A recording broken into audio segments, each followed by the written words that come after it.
Ok, muy bien. Bueno, entonces en este curso vamos a hablar del tema de metrología, como les dije, ¿verdad? Que es lo que corresponde a esta clase, ¿verdad? Eh, bueno, ¿qué es la metrología? Es ciencia que trata de las medidas, ¿verdad? De los sistemas de unidades. Nosotros en esta clase no vamos a hablar de los sistemas de unidades. Entiendo yo que ustedes ya hablaron de eso hasta el cansancio en varios cursos anteriores. Y de los instrumentos usados para efectuar e interpretar mediciones.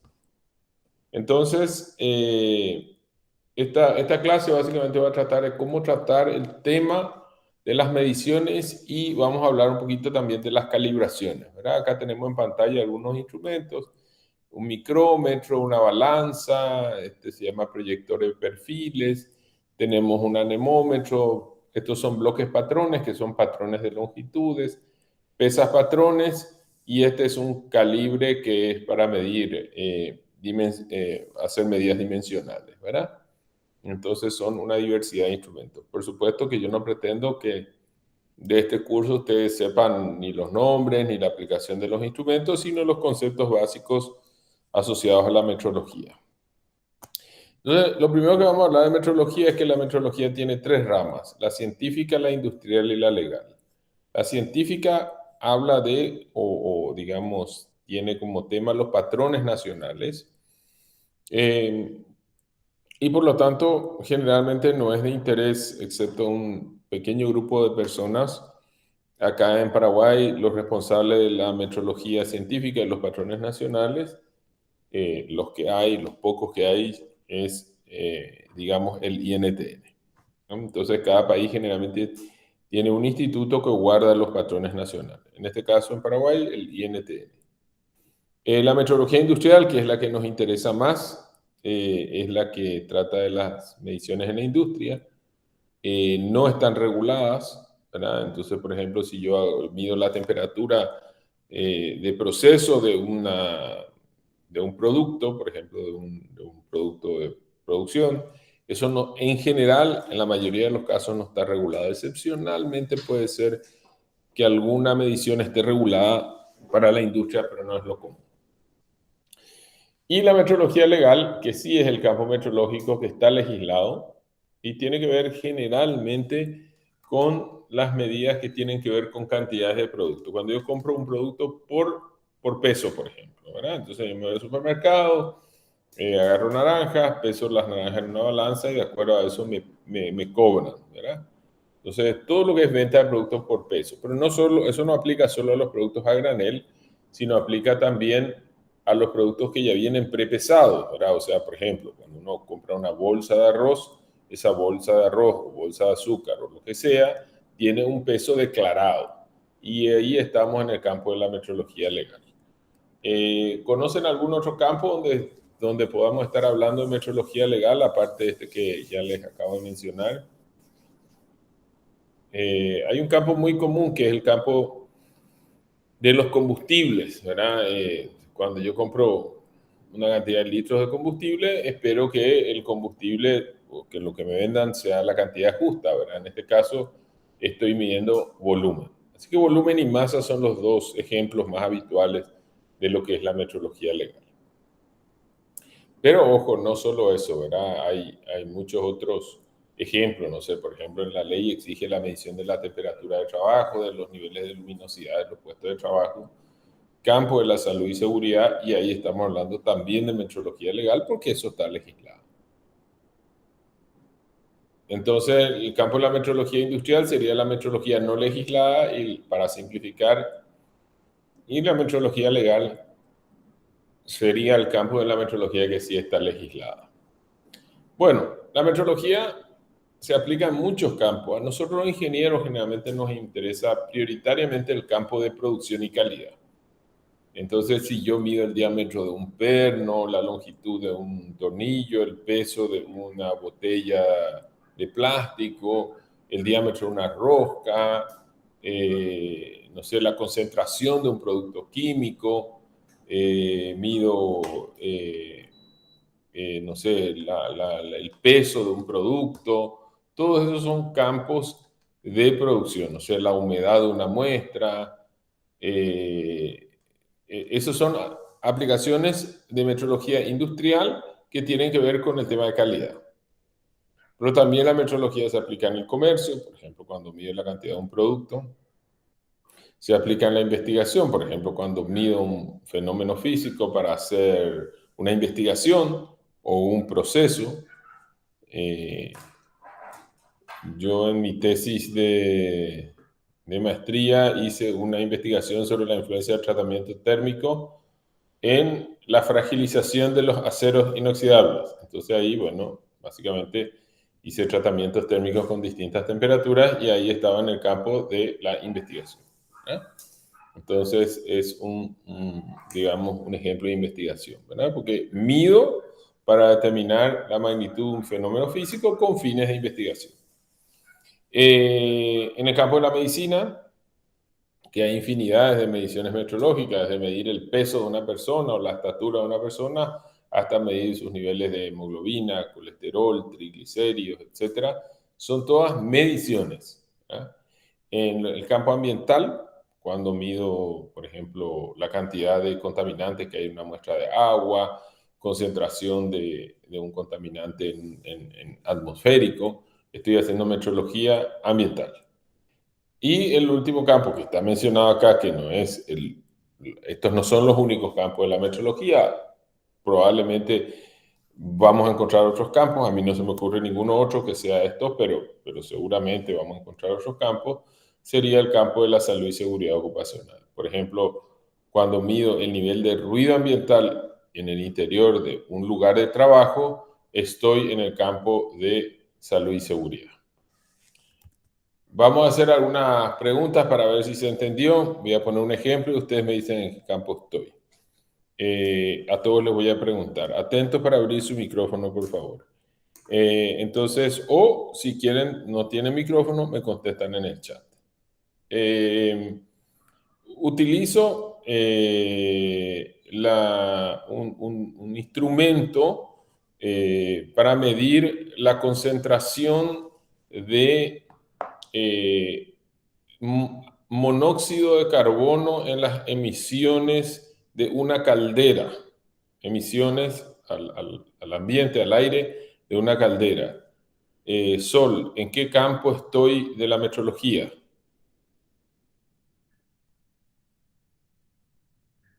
¿Para qué, profe? Salud y seguridad puede ser. No, medio ambiente. Medio ambiente, correcto, ¿verdad? Porque si estoy midiendo las emisiones de monóxido de carbono es un gas, digamos, contaminante, pero no, sería fundamentalmente, si estoy midiendo en el interior la concentración de monóxido de carbono en el interior de una habitación, como el monóxido de carbono es un gas tóxico, entonces ahí estaría en el campo de la salud y seguridad. Pero si estoy midiendo las emisiones al medio ambiente, estoy en el campo de medio ambiente. ¿Verdad? Detalle, pero solo para complementar, ¿verdad? Si estoy midiendo, a ver, si estoy midiendo la influencia digamos, el tamaño no, a ver, la influencia de un tratamiento térmico en la fragilidad de una soldadura, ¿en qué campo estoy en qué campo estoy? En una soldadura industrial, o sea, en una soldadura de una pieza industrial. Estoy midiendo la, la influencia del tratamiento térmico en la fragilización de una soldadura industrial. ¿En qué campo estoy? Rosa Inés. En el de investigación y Sí, puede también, ser. también Mm. podría ser en el de producción y calidad. Sí, depende, y bueno, la pregunta era a propósito tramposa, ¿verdad? Porque puede ser investigación o puede ser producción y calidad. Si lo estoy haciendo en una universidad para evaluar un fenómeno, para hacer una tesis, entonces estoy en el campo de la investigación. Si estoy haciendo en una industria, por ejemplo, para calificar un proceso de soldadura, estoy en el campo de la producción. Muy bien.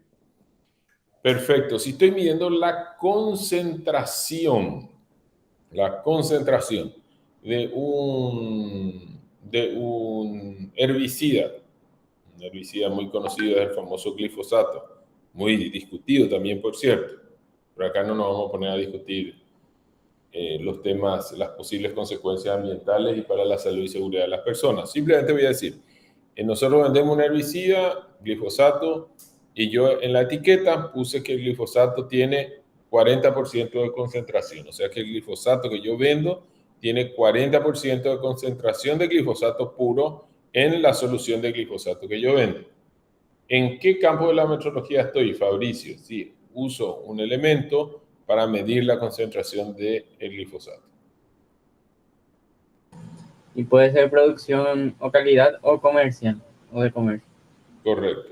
Está en ambos, ¿verdad? Porque por un lado es una determinación de producción y por otro lado, como es una promesa que yo le hago al cliente y le estoy prometiendo al cliente una determinada concentración, entonces también es un campo comercial, ¿verdad? Es correcto eso, es correcto, porque cuando yo le vendo al cliente un producto y ese producto declaro que tiene una concentración, ese cliente va a diluir el producto y va a hacer un cálculo seguramente de dilución en función a la dilución que yo declaro. Entonces, obviamente, estamos también en un campo comercial, ¿verdad? Porque es una promesa que le entrego a un cliente. No todas las mediciones de producción son comerciales, por lo menos no directamente.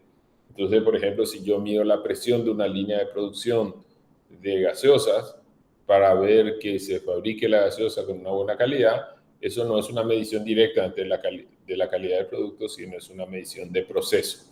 Entonces ahí sí yo tengo una medición de producción. Ok, bueno, vamos adelante. Ya creo que se entendió el concepto.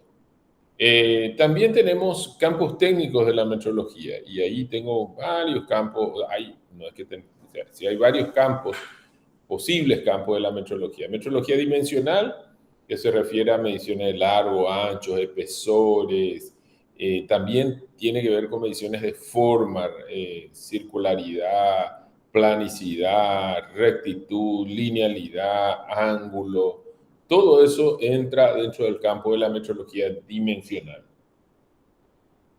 Termometría, medición de temperatura. Creo que eso es fácil de entender. Fuerza-masa también, medición de masa o peso. Ustedes son ingenieros, estudiaron ya física y saben la relación que hay entre fuerza y masa, pero también saben que no es la misma cosa, ¿verdad? Si bien a veces se usan como sinónimos, ¿verdad?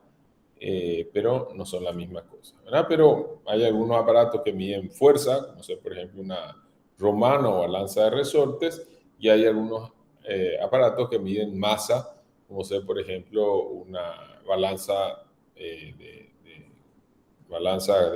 digamos, de platos, donde yo comparo una masa con otra masa, ¿no?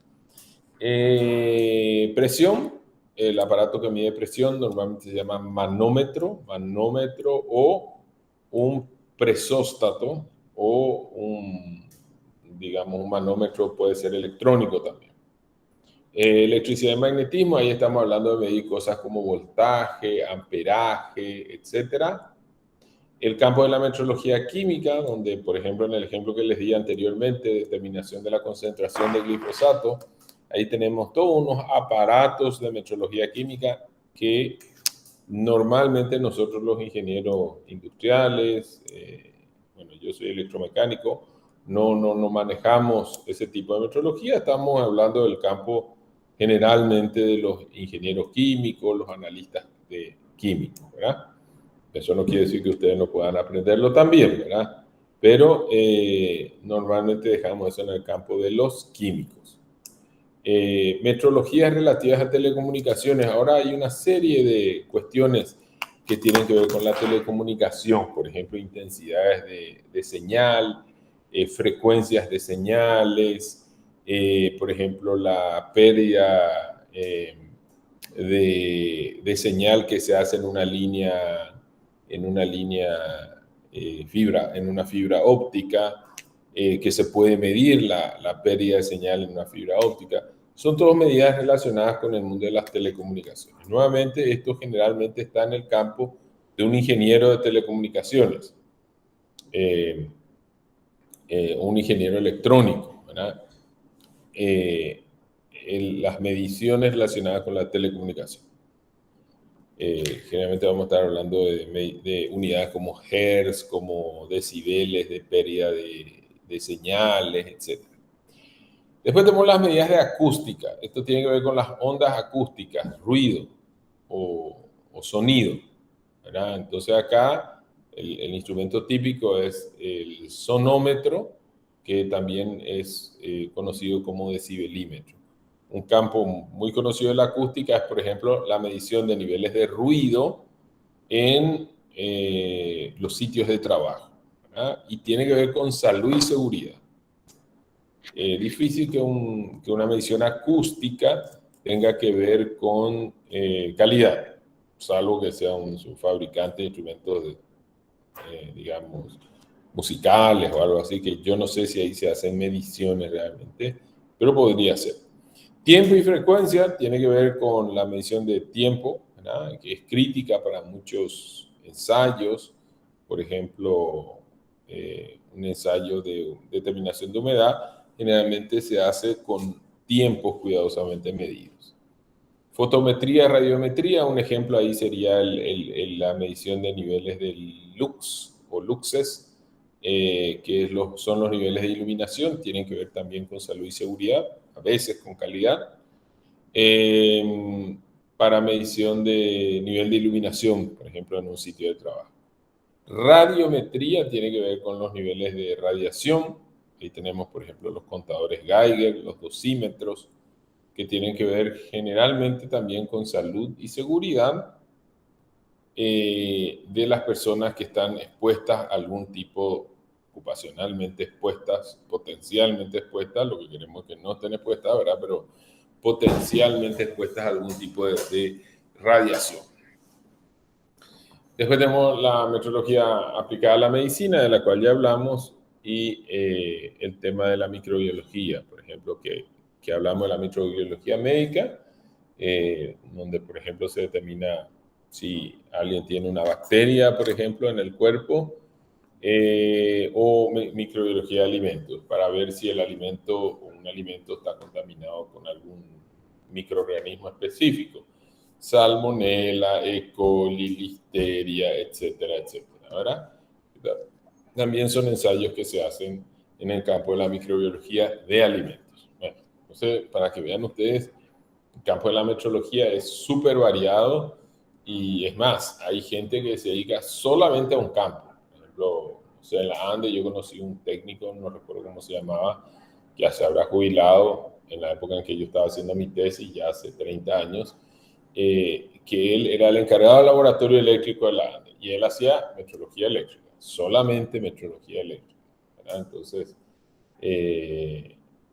la metrología, como les dije otra vez, es una especialidad de la calidad y a su vez, normalmente el metrólogo se especializa en una, dos o tres de estos campos técnicos, ¿verdad? Porque no puedo abarcar todos estos campos, son demasiado extensos, ¿verdad? Por ejemplo, el que se especializa en microbiología, a veces es solamente en microbiología, ¿verdad? Un amigo que se especializa en microbiología. ¿Cómo se llama esto? Doctor en bioquímicas, ¿no? Y hace microbiología médica y de alimentos, solamente microbiología. Entonces, para que vean ustedes que estas son especialidades. Bueno, definiciones, magnitud, el atributo que quiero medir, por ejemplo, la longitud. El mesurando es lo que quiero medir, por ejemplo, la longitud, pero ahora, ¿de qué? De una mesa. La medición es el conjunto de operaciones para determinar el valor de una magnitud. Y el resultado de la medición es el valor atribuido a la magnitud obtenido mediante una medición. Acá dice BIM, Vocabulario Internacional de Metrología, quiere decir BIM, ¿verdad? O sea, es un documento de la Organización Internacional de Metrología Legal que tiene un documento que se llama Vocabulario Internacional de Metrología. O sea, cuando está tomado de ese documento, entonces lo menciono como BIM. Instrumento de medición, no, este no voy a discutir, lo voy a eliminar, de hecho, de la presentación, así no nos confunde. Concepto ya muy especializado. Bueno, ¿por qué medir para monitorear, controlar o investigar un proceso, un producto o un fenómeno físico? Por ejemplo, la balanza que se usa para medir el peso de un producto, un micrómetro para medir el diámetro de una pieza, un termómetro para controlar la temperatura de una cámara de almacenamiento, un manómetro para medir la presión de una caldera, decibelímetro para medir el nivel de ruido, pluviómetro para medir la lluvia caída, que es un fenómeno físico, un HPLC, que es un instrumento de metrología química para medir la concentración de una sustancia. ¿Ok? Entonces, tenemos algunos ejemplos, ¿no? Bueno, una definición muy importante en metrología es la definición de incertidumbre de medición, ¿verdad? Todo resultado metrológico tiene siempre asociada una incertidumbre, y la incertidumbre nunca es cero. ¿Qué quiere decir esto? Que cuando yo digo, esta mesa mide, no sé, 74 milímetros de ancho, o no sé, 740 milímetros de ancho, a ese resultado, que es el resultado base, yo le puedo agregar una incertidumbre de medición, ¿verdad? Y eso se puede calcular, ¿verdad? En este curso no vamos a aprender a calcular incertidumbres, ¿verdad? Pero tenemos que saber que ese concepto existe y que la incertidumbre de medición es el rango de duda en la medición calibrada. Entonces yo digo, esta mesa mide 740 milímetros más menos 2, quiere decir que mide entre 738 y 742. En ese rango está el valor verdadero. ¿Dónde está? No lo sé. O sea, puede ser 740, 41, 42, o 39 o 38. 738, 739, 740, 741 o 742. Está en algún lado de ese, digamos, ancho de valores o rango de valores, pero yo no sé dónde.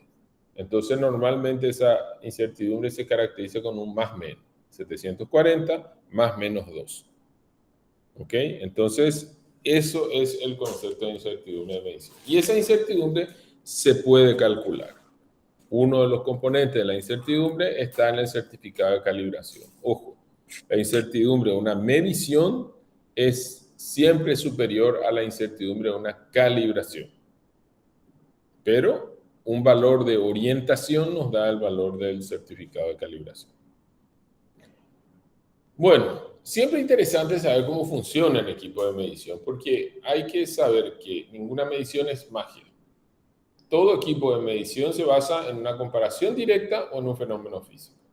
Por ejemplo, cuando puedo hacer comparación directa, no hay problema. Por ejemplo, mido el ancho de la mesa con una cinta métrica. Entonces comparo directamente la longitud de la cinta con la longitud de la mesa.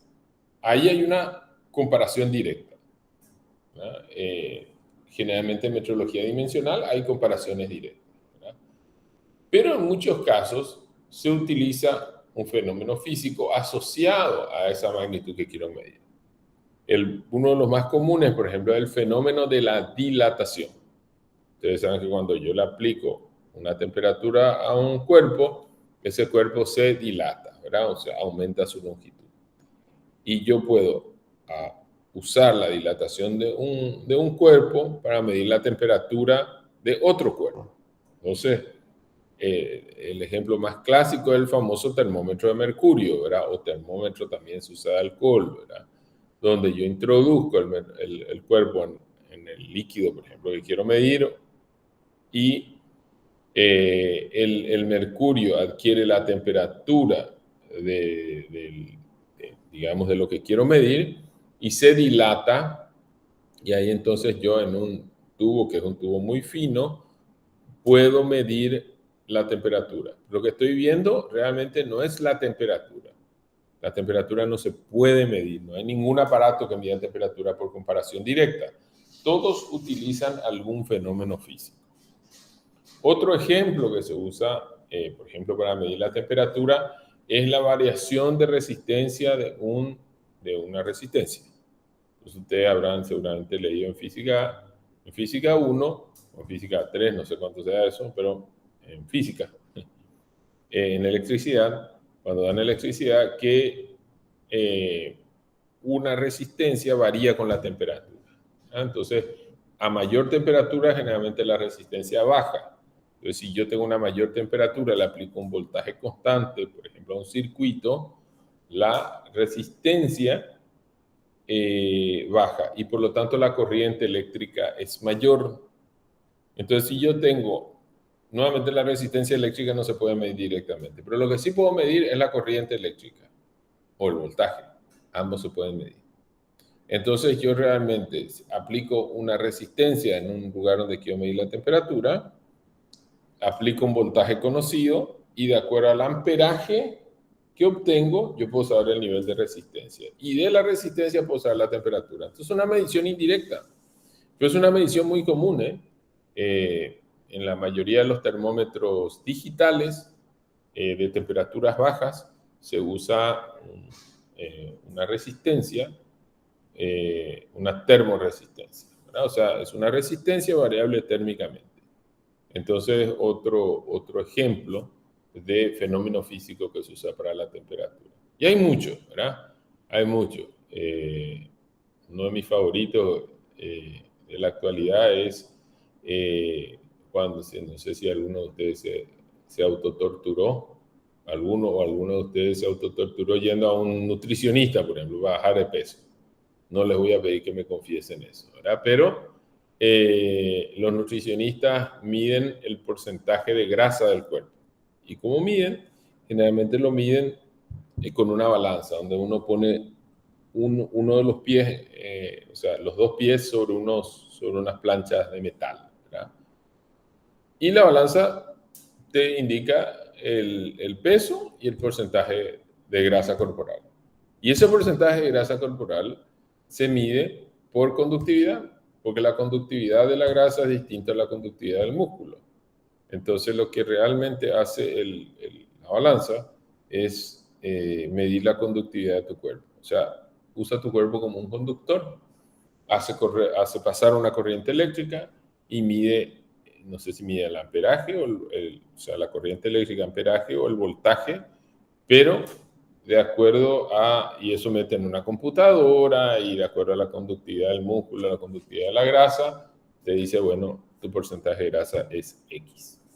Entonces, yo no estoy midiendo realmente porcentaje de grasa. Ese instrumento está midiendo, es un amperímetro, o sea, está midiendo amperaje, ¿verdad? Que después traduce a un porcentaje de grasa, ¿verdad? Entonces, es muy interesante saber esto y es muy interesante que ustedes se esfuercen si van a trabajar en industria, en metrología, por conocer el fenómeno físico digamos, en el cual está basado el instrumento que ustedes van a utilizar. O sea, algo que yo les insto a todos es a ser curiosos, ¿verdad? A ser curiosos, sean curiosos, investiguen. Hoy en día en Internet está todo, ¿verdad? Entonces, ¿cómo funciona el instrumento que yo estoy usando? Sobre todo, si son instrumentos así que son medio cajas misteriosas que te dan un numerito y vos no sabes ni cómo funciona. Investiguen. ¿Por qué es importante investigar? Porque cuando yo entiendo cómo funciona un instrumento, puedo mucho mejor entender, digamos, o sea, qué riesgos debo evitar en el instrumento, qué no debe pasar con ese instrumento. O sea, entender cómo funciona un instrumento me va a ayudar a tomar mejores decisiones con respecto al instrumento. Les pongo un ejemplo concreto. En CIE teníamos un horno.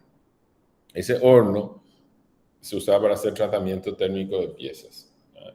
Y las piezas entraban en el horno y se calentaban a 600, 700 grados centígrados. Y se colocaban unas termocuplas dentro del horno, con el fin de medir la temperatura de la pieza tratada térmicamente. Entonces, la termocupla funciona porque cuando yo aproximo dos metales disímiles, esos metales disímiles producen una diferencia de tensión, o sea, un voltaje, que es muy pequeño, pero que se puede medir. Y esa diferencia de tensión varía con la temperatura del punto de contacto de los dos metales. ¿Ya? Entonces, si yo utilizo correctamente, donde hacen contacto los dos metales en la punta, puedo usar eso para medir la temperatura de esa zona. Pero ¿qué puede pasar? ¿Y qué pasó realmente? En alguna oportunidad nos pasó. Que los dos cables estén pelados, o sea, que tengan peladuras en otra parte del trayecto. Realmente que tengan peladura en la punta no es problema porque de hecho ahí tienen que hacer contacto. Entonces ahí se hace un contacto adrede, intencionalmente. Pero si tiene una peladura en alguno de los otros puntos del trayecto y llega a contactar, entonces el circuito se va a cerrar por el lugar más corto, entonces me va a estar indicando la temperatura del otro punto de contacto y no de la punta, que es donde yo quiero medir la temperatura. Entonces la punta es la que está en contacto con la pieza. Entonces yo puedo creer, por ejemplo, que la pieza ya llegó a la temperatura y no llegó, ¿verdad? Entonces yo puedo estar haciendo un proceso inadecuadamente porque no entendí que los cables de una termocupla no pueden contactar entre sí en otro punto que no sea la punta. Y esto es una tentación muy grande porque mucha de la gente inclusive enrolla los dos cables entre sí para que, no sé, sean más fáciles de colocar, ¿verdad? Y está bien, pero si te llega a fallar la aislación, estás complicado. Entonces es mucho mejor separarlo físicamente para que no haya ninguna posibilidad de que la aislación, de que contacten entre sí. Entonces nada más es un ejemplo de que no entendiendo cómo funciona un instrumento, yo puedo cometer errores en su utilización. Ok, y acá tengo algunos elementos de un instrumento. En general pueden ser que estén los tres, puede ser que no. Un sensor, por ejemplo, en el caso de la termocupla, tengo el sensor que es la termocupla.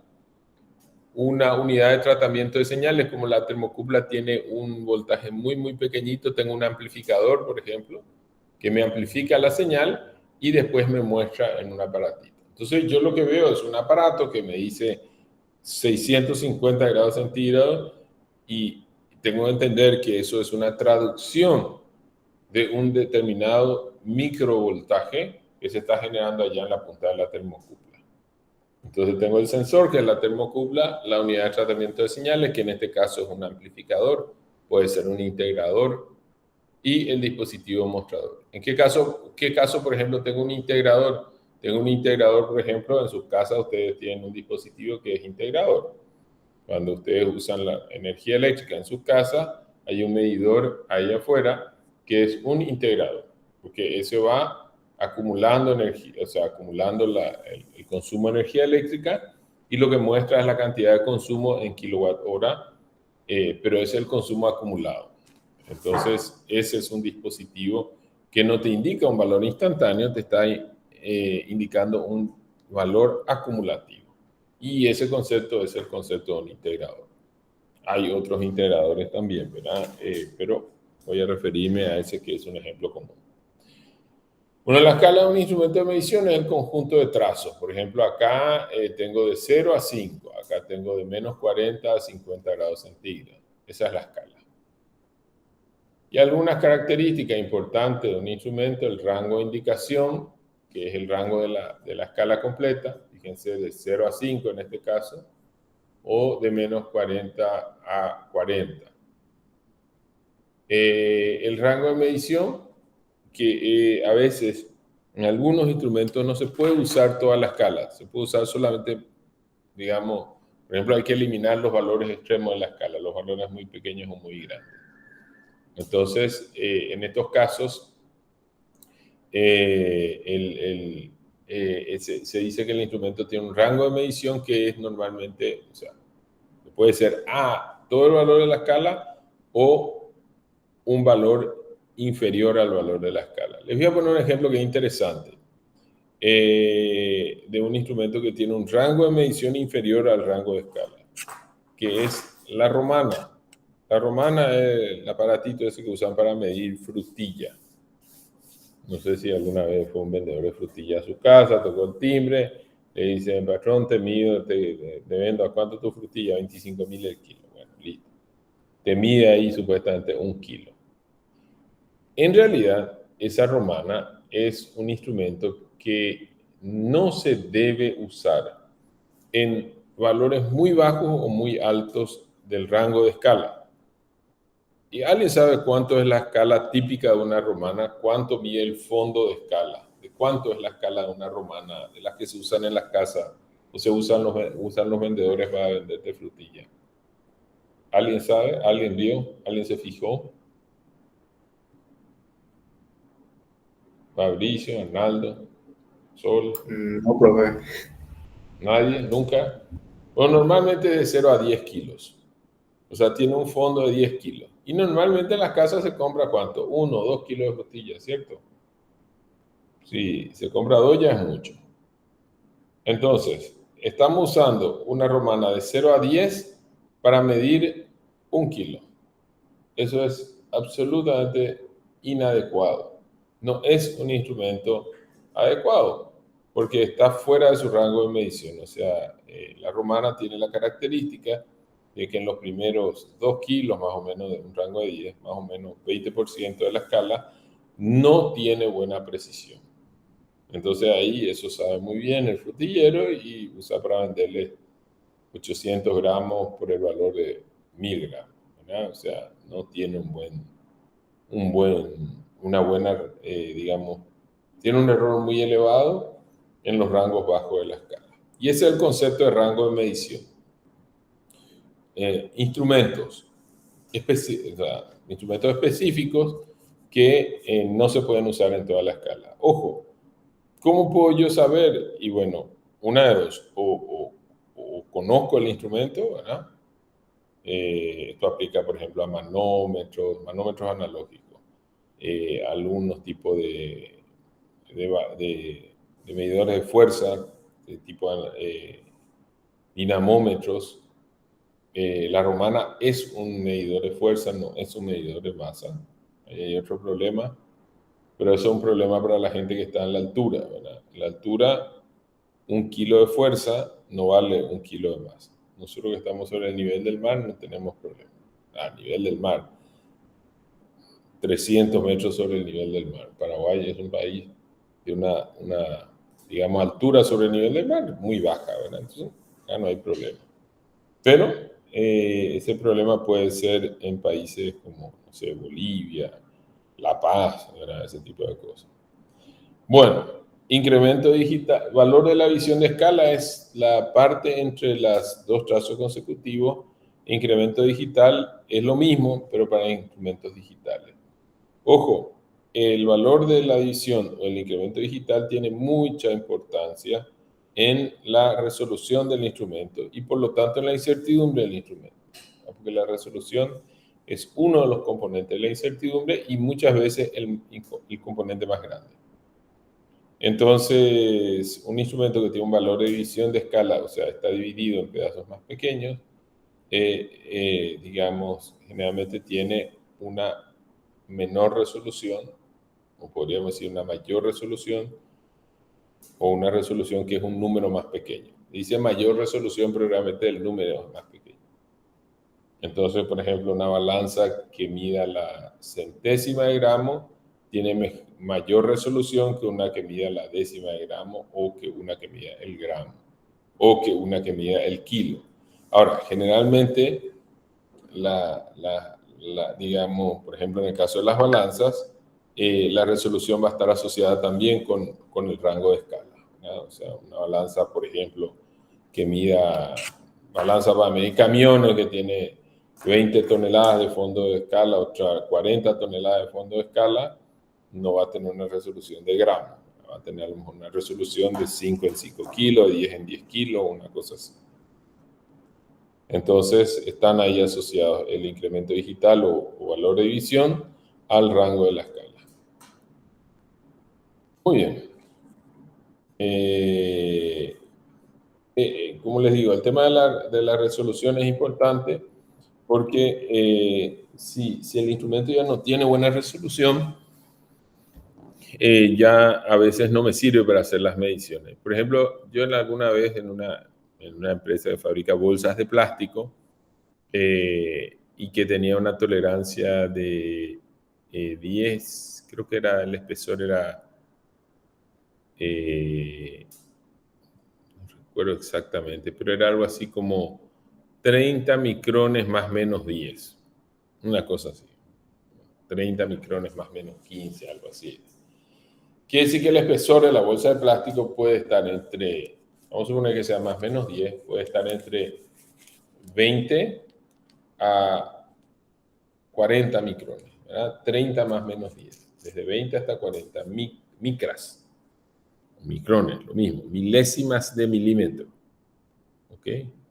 Entonces, si yo tengo un micrómetro que solo tiene una resolución centesimal, es decir, mide la centésima, no puedo usar para medir eso, ¿verdad? Porque de hecho la tolerancia está establecida en micras, ¿verdad? Entonces, ese es un concepto que también es muy importante. Tengo que fijarme la resolución requerida por el cliente y con eso, digamos, elegir el instrumento de medición. Y no siempre, porque la magnitud sea grande, digamos que voy a tener una tolerancia más grande, ¿verdad? En general ocurre esto, pero no siempre, ¿verdad? Recuerdo un caso en sí de cuando teníamos que fabricar los anillos de soporte, el estator de la turbina y acereta, la tolerancia era de 5 centésimas de milímetro en un diámetro de como 20 metros. Entonces, si 5 centésimas de milímetro en un diámetro de 20 metros sonaba una cosa excesiva, ¿verdad? Y preguntamos a los japoneses y dijeron, esa es la tolerancia. Ustedes arréglense para fabricar. Y para medir también, por cierto. Entonces, ahí se compró un instrumento suizo, en ese caso, que era el único fabricante de un instrumento que fabricaba básicamente un micrómetro de 20 metros con una lectura de décima de milímetro, centésima de milímetro, perdón. O sea, una locura. Pero eso era lo que mandaban los japoneses, ¿verdad? Después de uno trabajar con los japoneses, entiende por qué son tan buenos los productos japoneses, ¿verdad? Porque son unos obsesivos de la precisión. Bueno, error sistemático aleatorio, error, voy a definirlos. Voy a definir primero el error aleatorio. El error aleatorio es un error que se da cuando una medición es repetida varias veces en las mismas condiciones. A veces yo peso varias veces el mismo mesurando y pesando varias veces el mismo mesurando tengo una variación. Y esa variación, normalmente las variaciones son pequeñas. Por ejemplo, si estoy pesando en gramos, 70.1, 70.2, 70.0, 70.1. O sea, estamos hablando de variaciones pequeñas. A esa variación pequeña, que puede ser para arriba o para abajo, se le llama error aleatorio. ¿Cómo se puede eliminar el error aleatorio o reducirlo? Midiendo varias veces y promediando el valor. Generalmente se sugiere medir 10 veces. 10 veces una cantidad de repeticiones que normalmente ya sirven para eliminar el error aleatorio. O sea, acuérdense de esto. Pregunta de examen para despertar el interés de ustedes. ¿Cómo se elimina el error aleatorio? Se elimina repitiendo varias veces la misma medición y hallando el promedio de las lecturas. ¿Okay? Cada medición es una lectura. Entonces, hallas el promedio de las lecturas, ahí eliminaste el error aleatorio. Entonces, ¿qué te queda? El error sistemático. Es la parcela de error que se repite. ¿Cómo calcular? En primer lugar, medir muchas veces, infinitas veces, dice, pero muchas veces, y es suficiente. El mismo mesurando, ¿verdad? Y después, ¿verdad? Restando el valor verdadero. O sea, es la media de las mediciones menos el valor verdadero. Y acá hablamos de valor verdadero convencional. ¿Por qué? ¿Por qué le llamamos valor verdadero convencional? Porque nunca vamos a llegar al valor verdadero. El valor verdadero convencional es el del patrón, por ejemplo. del patrón de medida. Entonces, esta es una estimación del error sistemático, pero se toman como iguales, ¿verdad? Entonces, al hacer la media de varias mediciones menos el valor verdadero convencional, tengo el error, la tendencia, o también llamado error sistemático. Y el error sistemático se puede corregir. Se puede corregir. Hay que tener mucho cuidado para corregir, fijarse si no tiene un salto de valor muy grande, etcétera, etcétera, pero si es algo, digamos, pequeña la variación, se puede corregir. Y la corrección es el error con un signo menos, es decir, el error con signo cambiado. Si me sale positiva el error, entonces la corrección es negativa, y viceversa. Si el error sale negativo, la corrección es positiva. Y el resultado corregido es el resultado no corregido más la corrección. Y ahí eliminé el error sistemático, eliminé el error aleatorio. Eso no quiere decir que no tenga incertidumbre. La incertidumbre viene del certificado de calibración, tiene que ver con la resolución del instrumento. Eso ya no puedo eliminar. Pero sí puedo eliminar, como les dije, el error aleatorio y el error sistemático. Entonces queda con una incertidumbre, ¿verdad? Que ya discutimos este concepto. Lo que voy a agregar es que la incertidumbre se da para una probabilidad. Es decir, si yo digo que una medida tiene una incertidumbre más menos 2, quiere decir que hay 95% de probabilidades de que el valor verdadero se encuentre en esa franja. 95% de probabilidades es para más o menos ¿cuánto sigma? ¿Alguien se acuerda? Su curso de estadística, ¿cuánto es 95%? Más o menos ¿cuánto sigma?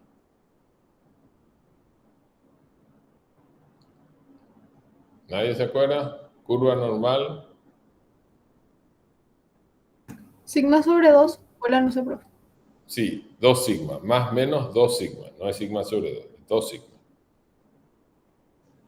¿Ok? ¿Y te acordás la probabilidad para 99, la probabilidad para 3 sigma? No, ya no me acuerdo. 99,7. Y para 1 sigma, 60 y algo, tampoco me acuerdo yo, creo que es 67%. Bueno, entonces, cuando yo aumento el intervalo, por ejemplo, calculo sigma y multiplico por 2, ¿verdad? Tengo más o menos 2 sigma, esa incertidumbre tiene un 95% de probabilidad. ¿Qué quiere decir eso? Que si yo digo que el ancho de esta mesa es 750 más menos 2, hay un 95% de probabilidades de que el ancho de esta mesa real sea eso, 750 más menos 2. Y quiere decir, una pequeñísima probabilidad, que sería, sí, de que porque como son las dos puntas de la curva, la sumatoria es 5%, 95 menos 100, 5. O sea, hay una pequeña probabilidad de 2,5% de que sea menos o 2,5% de que sea más. Entonces, en metrología se usa como estándar la probabilidad de 95%, que equivale a lo que se llama un factor de expansión de K igual a 2, que no es más que el multiplicador, más menos 2 sigma. Realmente, más menos 2 sigma es K igual a 95,5, pero como en metrología estamos hablando de estimaciones, no vamos a preocuparnos de eso, ¿verdad? O 95 equivale a un K de 1,96, no de 2. Pero no nos vamos a preocupar de eso. Vamos a tomar 95%, 2. Ya está. ¿Verdad? Para la incertidumbre son estimaciones, ¿verdad? Y como dije, yo no les voy a enseñar aquí en este curso a calcular incertidumbre, porque supera los requisitos del curso, ¿verdad? Si a alguien le interesa, ¿verdad?, el cálculo de incertidumbre, nosotros tenemos un curso que damos una vez al año sobre cálculo de incertidumbre. Calibración es el conjunto de operaciones que determinan el error en un instrumento comparándolo con un patrón de referencia. Y esto hay que hacer por lo menos una vez al año, para estar, primero porque es la única forma que nos vamos a dar cuenta si nuestro instrumento tiene un error sistemático. Si tiene un error aleatorio nos podemos dar cuenta, ¿verdad? Porque el error aleatorio nos vamos a dar cuenta muy sencillamente. Al repetir varias mediciones del mismo mesurando, nos va a dar diferentes lecturas. Entonces ahí nosotros hacemos, ok, tenemos un error aleatorio. Y lo podemos eliminar, como dijimos, promediando varias mediciones. Pero el error sistemático no sé, no puedo yo saber mirando el instrumento.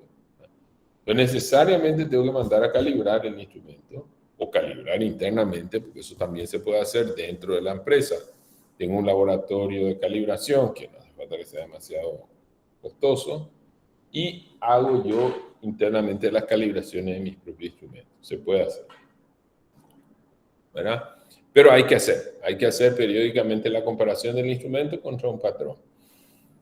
Acá a la izquierda tenemos una balanza y acá se ven las pesas patrones, por ejemplo, que se van a usar para la calibración de esta balanza, ¿verdad?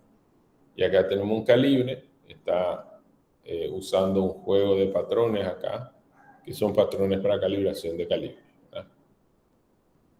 Bueno, la calibración tiene estas características, sigue un procedimiento, se realizan varios puntos de la escala, se hacen varias mediciones para eliminar el error aleatorio, se hace con lecturas creciente y decreciente para determinado instrumento, ¿verdad? Porque a veces la lectura creciente tiene un valor y la decreciente tiene otro. A este error, este específico tipo de error, se le llama error de histéresis. Error de histéresis es el nombre técnico del error que se puede dar en algunos instrumentos cuando la lectura en ascenso es menor que la lectura en descenso. No se dan todos, ¿eh? Por ejemplo, no sé, en una cinta métrica, no importa si yo estoy, digamos, ascendiendo, descendiendo, la precisión es la misma, ¿verdad? Pero en instrumentos como un manómetro, por ejemplo, de tubo, que son los manómetros comunes o que tienen la agujita, sí puede hacer una diferencia que sea en presión en ascenso o presión en descenso. Se hacen algunos ensayos complementarios, se realiza por personal calificado en condiciones ambientales controladas. Siempre con la calibración se calcula la incertidumbre y concluimos que es una operación demorada y costosa. Hay veces que tenemos la ironía, y ya les cuento porque de repente se van a encontrar con estas situaciones en las empresas donde trabajen. A veces tenemos la ironía de que la calibración cuesta más que el instrumento. Perfectamente puede ocurrir esto. Sobre todo cuando compro instrumentos baratos. No sé, una cinta métrica china puede costar 15.000 guaraníes. Y la calibración de una cinta métrica, independientemente de su origen, puede costar 120, 130, 150.000, 200.000 guaraníes también. Entonces, ahí ven ustedes que yo compro un instrumento, vale 15.000 y la calibración me sale 200.000.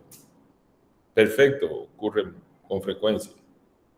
Entonces, lo que yo les recomiendo es que cuando tengan un sistema de calidad, compren instrumentos de buena calidad, para que por lo menos si están invirtiendo en una calibración, inviertan en una calibración de un instrumento que no se va a destruir a los 15 días o a la semana.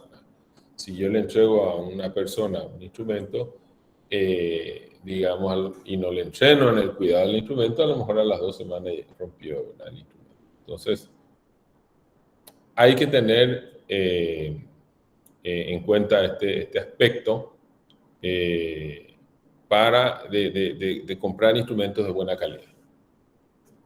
Bueno, la trazabilidad metrológica es una propiedad que vincula el resultado de una medición con un patrón nacional a través de una cadena ininterrumpida de calibraciones. Por ejemplo, acá tengo una pieza, un engranaje, voy a medir con un calibre, el calibre con bloques patrones, que a su vez están calibrados con bloques patrones de mayor precisión y a la vez están calculados con un patrón internacional que es un interferómetro láser.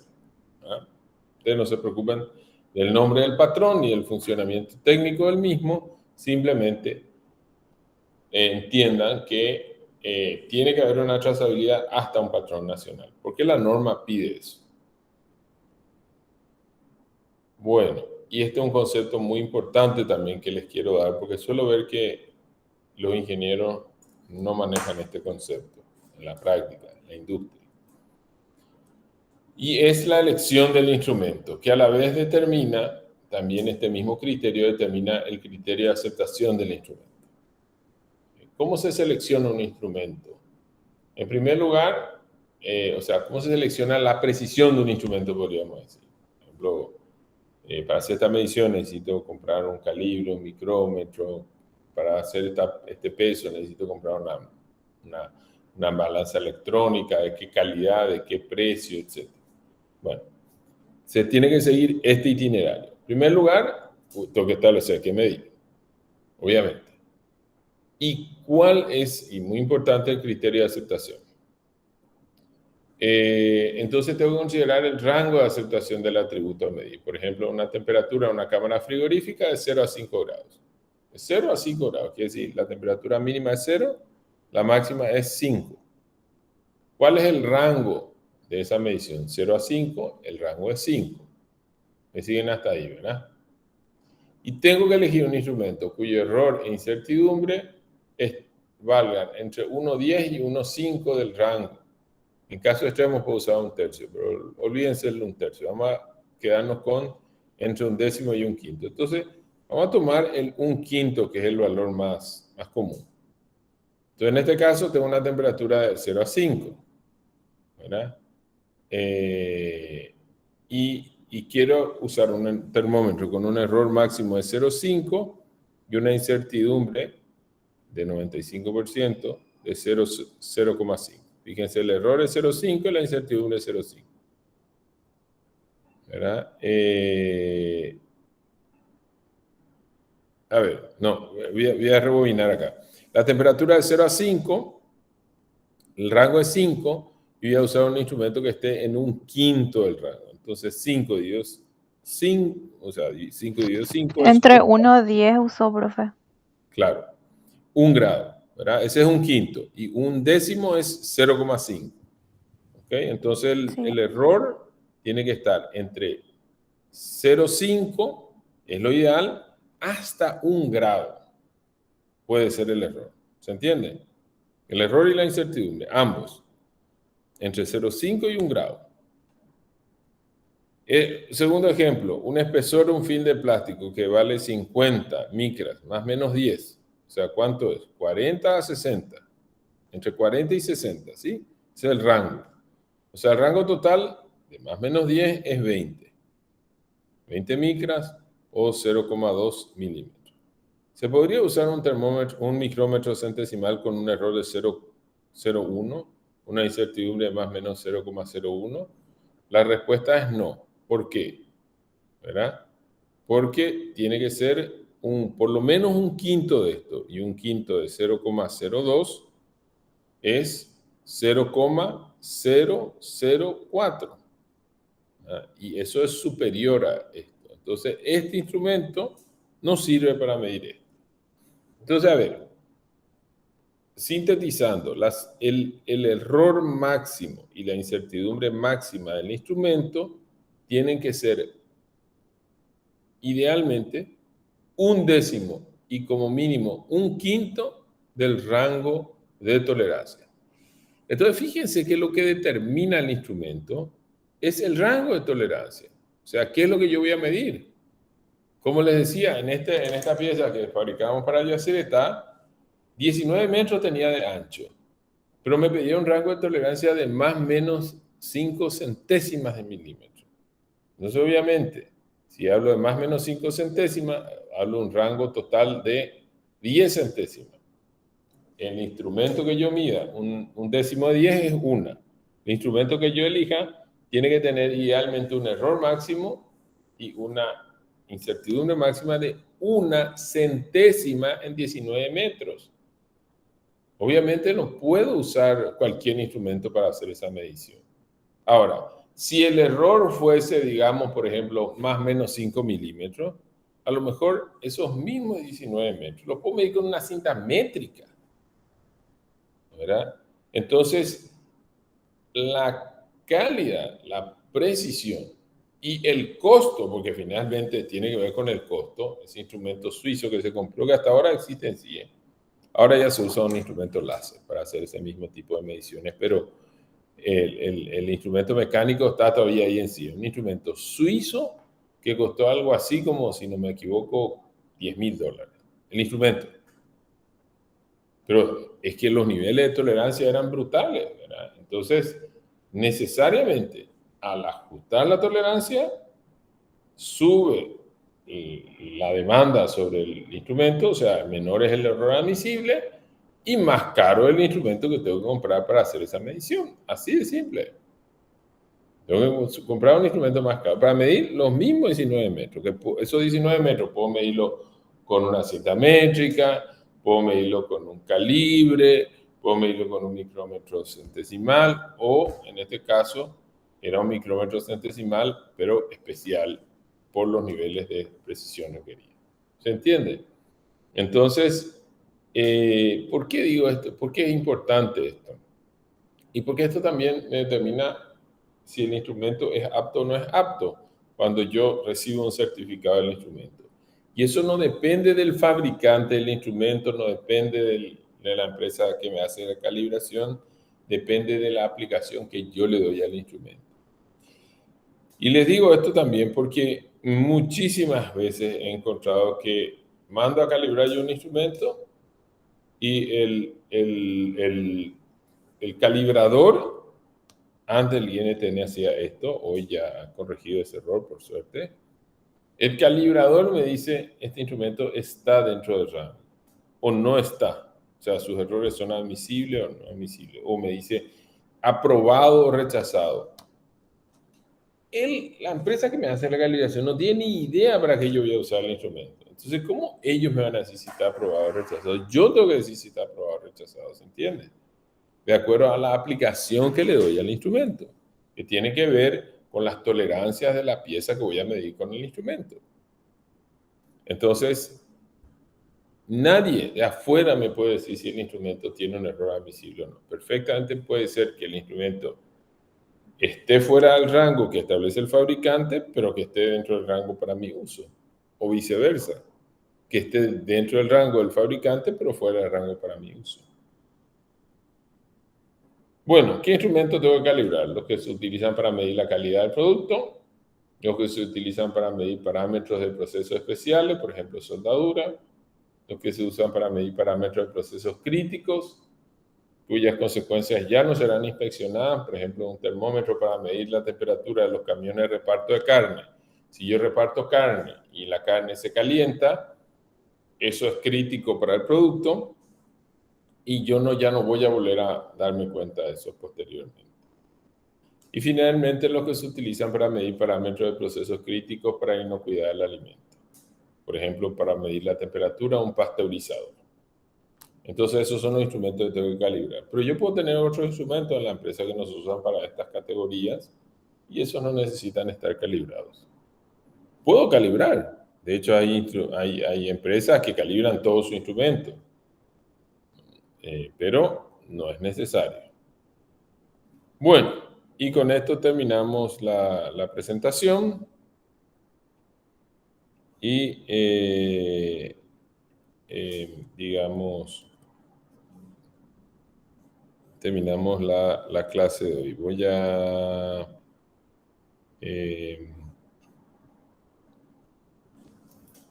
Voy a detener la presentación, acá está, para ver si hay alguna pregunta con respecto a lo que dimos hoy. El campo de la metrología es un campo muy extenso. Nosotros damos solamente una introducción. Como ya les dije, hay personas que dedican toda su vida a esta profesión. Pero hay algunos conceptos que ustedes tienen que saber y por lo tanto, entonces, damos este curso, ¿verdad? El concepto de trazabilidad metrológica, el concepto de incertidumbre, porque es muy probable que ustedes se encuentren con estos conceptos en la profesión. ¿Preguntas? ¿Comentarios?